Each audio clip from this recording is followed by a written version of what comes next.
আৰু সামগ্ৰিকভাৱে যোৱা 5 বছৰত দেশ আৰু ৰাজ্যৰ আৰু সমগ্ৰ গোটেই দৰং ওদালগুৰি লোকসভাৰ সামগ্ৰিক পৰিস্থিতিৰ কিছু হ'লেও উন্নয়ন আৰু সলনি হৈছে।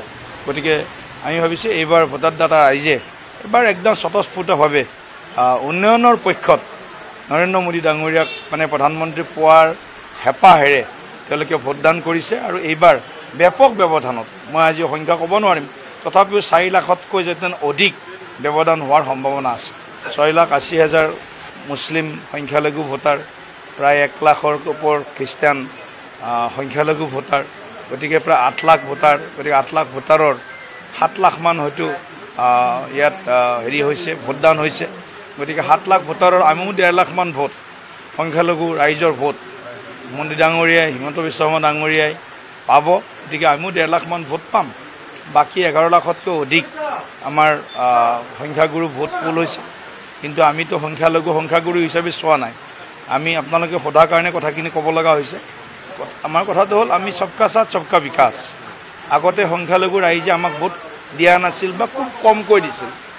এইবাৰ দেখিছোঁ সমগ্ৰ মানে অসমত বিশেষকৈ বা মোৰ সমষ্টিত সংখ্যালঘু ৰাইজেও বহুখিনি ভোট মানে পূৰ্বৰ তুলনাত বহুত দিয়া নাই, এনে ক'ব নোৱাৰোঁ যেতিয়ালৈকে একদম ক'ৰবাত 50% বা 100% ভোট দিছে।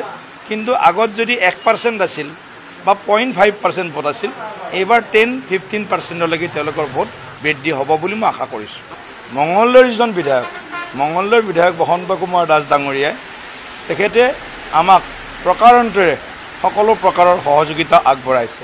যদিও তেখেত প্ৰত্যক্ষভাৱে ভাৰতীয় জনতা পাৰ্টীত যোগদান কৰা নাই, কিন্তু আমাক এই নিৰ্বাচনটোত তেখেতে বহু ধৰণে দিহা পৰামৰ্শ তেওঁ প্ৰদান কৰিছে।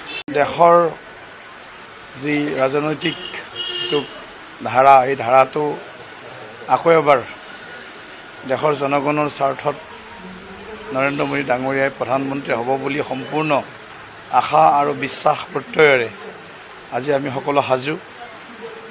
আৰু আজি দেখিছোঁ সমগ্ৰ দেশজুৰি ৰাইজৰ ব্যাপক উৎসাহ আৰু উদ্দীপনা। ইতিমধ্যে ভোট গণনা 8 বজাৰ পৰা জাষ্ট আৰম্ভ হৈছে।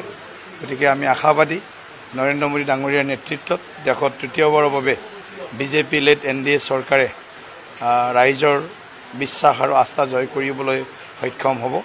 আৰু ময়ো আজি বিঘ্নহৰ্তা লম্বোদৰ গজানন বিনায়ক শ্ৰী গণেশৰ শ্ৰীচৰণত এভাগী সেৱা অৰ্চনা কৰি আজি মই এতিয়া কাউণ্টিং হলৰ পিনে আগবাঢ়িম মঙলদৈ।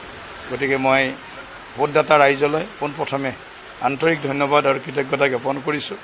অসমৰ মাননীয় মুখ্যমন্ত্ৰী ডাঙৰীয়াকো ধন্যবাদ জ্ঞাপন কৰিছোঁ। লগতে অগণন আমাৰ তিনিওটা দলৰ মিত্ৰ দলৰ কাৰ্যকৰ্তা, সমৰ্থক, শুভাকাংক্ষী সকলোকে মই আন্তৰিক ধন্যবাদ জ্ঞাপন কৰিছোঁ। যিখিনি ৰাইজৰ লগত সদায় সংপৃক্ত হৈ থকা তেনেকুৱা প্ৰাৰ্থী বহুত কম আছে 11জনৰ ভিতৰত।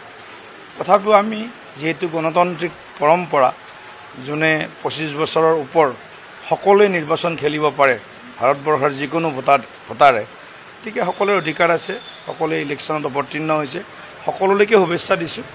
কিন্তু আমি যিখিনি ৰাইজৰ লগত যোৱা 5 বছৰ কাম কৰিছোঁ, কিছু কাম আধৰুৱাকৈ থাকি গ'ল। সেই আধৰুৱা কামখিনি এই 5 বছৰত সম্পূৰ্ণ কৰাৰ কাৰণে আমি এটা সংকল্প লৈছোঁ মনত। আৰু মোদী ডাঙৰীয়াৰ নেতৃত্বত অসমত হিমন্ত বিশ্ব শৰ্মা ডাঙৰীয়াৰ নেতৃত্বত আমি আমাৰ আধৰুৱা যিমান কাম আছে আৰু কিছুমান নতুন ডাঙৰ কাম আমি আগবঢ়াই লৈ যাম বুলি আমি সংকল্পবদ্ধ হৈ আগবাঢ়িছোঁ।